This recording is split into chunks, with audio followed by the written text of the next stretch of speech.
মাননীয় আমাদের সকলের শ্রদ্ধেয় বিশ্বব্যাপী যা অবারিত শ্রদ্ধা এবং আস্থা সেই চিফ অ্যাডভাইজার, অন্যান্য উপদেষ্টাবৃন্দ, আমাদের দেশের অত্যন্ত সিনিয়র রাজনীতিবিদ মির্জা ফখরুল ইসলাম আলমগীর,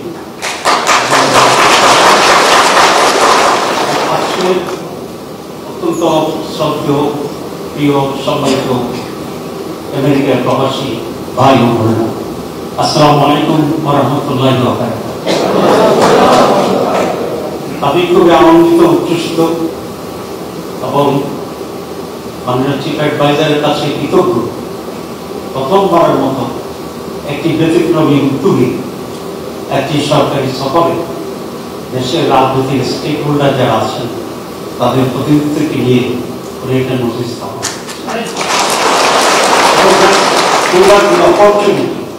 আপনাদের সামনে এখানে দেওয়া হবে। আমি আশা করি রাজনৈতিক সরকারও যখন হবে সকলে মিলে কোনো কোনো জায়গায় যে আমরা এক থাকতে পারি দেশের জন্য, এই কাজটাকে আমরা বজায় রাখবো।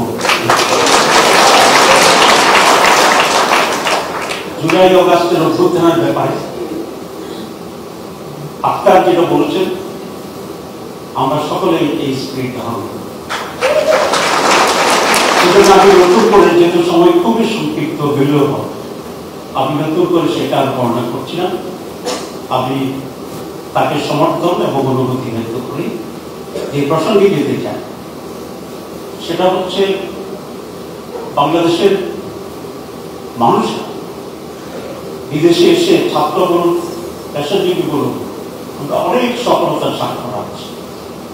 যদিও দেশে মাঝে মধ্যে আমরা আমাদের উপর খুব বিরক্তি প্রকাশ করি, মনে করি যে আমাদের দ্বারা আমাদের কিছু হবে না, কিন্তু বিদেশে আসতে দেখা যায় আমাদের লোকেরাই অনেক গুরুত্বপূর্ণ কাজ করছেন। আলহামদুলিল্লাহ, we have that potential, we have that potential.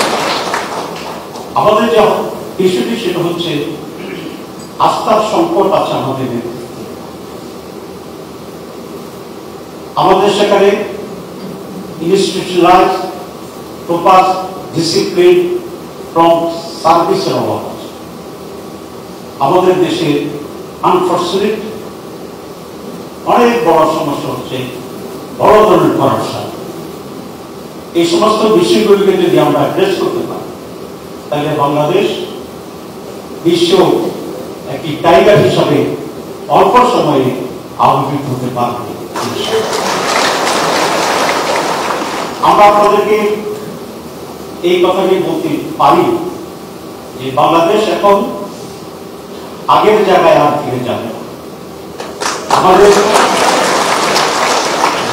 4 কোটি ইউথ ভোটার, আমাদের ইউথের ভিতরে একটা বিষয় এখানে আমরা দেখতে পাচ্ছি যে তারা they wants a positive move, they wants a change, and there's a bigger positive change in quality. আগামীতে যারা নেতৃত্ব দেবে রাজনীতিতে এবং দেশ শাসন, তাদেরকে ইউথদের এই সেন্টিমেন্টকে রেসপেক্ট করে অগ্রসর হতে হবে, নতুবা তাদের জন্য বারবার জুলাই ফিরে আসবে। এবং আমি আমার দলের পক্ষ থেকে স্পষ্ট আমরা একটা কমিটমেন্ট করছি। প্রথম, বাংলাদেশের স্বাধীনতা এবং সার্বভৌমত্বের ব্যাপারে কোন আপোষ নেই। চ্যালেঞ্জ যতই বড় হোক, যতই ছোট হোক, যতই দূর থেকে হোক, যতই কাছে হোক। নাম্বার 2, আমরা সাস্টেইনেবল ডেমোক্রেসির ব্যাপারে ওয়াদাবদ্ধ। নাম্বার 3, একটি ফেয়ার, ক্রেডিবল, পার্টিসিপেটরি। এই পার্টিসিপেটরি অর্থ আওয়ামী লীগ সহ নহে।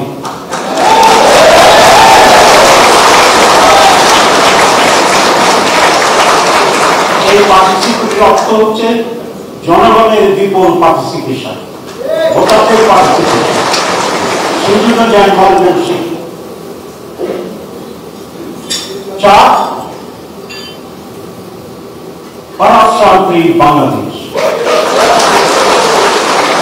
Corruption, zero tolerance. আমরা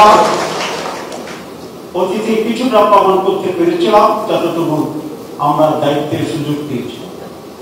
ইনশাআল্লাহ আপনারা যদি আল্লাহর ইচ্ছা যদি আমরা সুযোগ পাই, এর বিরুদ্ধে সর্বাত্মক যুদ্ধ জিহাদ চলবে। 5 নাম্বার, একটি কল্যাণ রাষ্ট্র এদেশের মানুষের জন্য। আমাদের পররাষ্ট্রনীতি অত্যন্ত সততা, সাম্য, মর্যাদা, সমঅধিকারের ভিত্তিতে প্রতিবেশী এবং দূরদেশী সকলের কাছে একই রকম হবে ইনশাআল্লাহ। আমাদের এখানে সমমর্যাদা, নারী, পুরুষ, মেজরিটি, মাইনরিটি সকল শ্রেণীর মানুষ একই ধরনের অধিকার এবং নিরাপত্তা পাবে। দল, মত, বিশ্বাস, রিলিজিয়ন এখানে কোনো বৈষম্য থাকবে না। এটাই আমাদের আদর্শ। পরিশেষে যে কথাটি বলতে চাই, প্রবাসীদের যে অবদান সেটি টুইট করতে চাই না, এটা খুবই অত্যন্ত উল্লেখযোগ্য। প্রবাসীদেরকে আরো বেশি সুযোগ সুবিধা দিতে হবে। ভোটের ব্যাপারে যেটা হয়েছে, আমি যারা সাংসদ দিয়েছে ভোটার তো তারাই হবে যেটা প্রমাণ করা দরকার, যেটা বাংলাদেশের মানুষ। সেটা দিয়ে একটা কাগজ দিয়েও যদি হয় যে উনি বাংলাদেশের মানুষ, তাকেই সে নিজের দিকে দিতে হবে। কারণ জটিলতা করার কোনো প্রয়োজন হবে না, প্রয়োজন নেওয়া হবে। এখন লিগেল ভিত্তি লাগবে কিনা, ইয়েস, ওইটাকেই লিগেল ভিত্তি হিসাবে ইনক্লুড করার জন্য আমি দাবি জানাচ্ছি। এবং এই কাজটি করার জন্য সবচেয়ে উপযুক্ত হচ্ছে ইন্টারিম গভর্নমেন্ট, কারণ তাদের কোনো ইন্টারেস্ট নেই। দলীয় গভর্নমেন্ট আসছে, নানা হিসাব নিকাশ হইতে পারে, হওয়া উচিত নয়। এই জন্য আমি মনে করি যত প্রতিবন্ধকতা আছে, যত উদ্যোগ আছে, সবটাই এই গভর্নমেন্ট সুন্দরভাবে, সুচারুভাবে, পরিপূর্ণভাবে পূরণ করে প্রবাসীরা যেন অবাধে ভোট দিতে পারে সেই ব্যবস্থা নিশ্চিত করার জন্য আমি জোর দাবি জানাচ্ছি।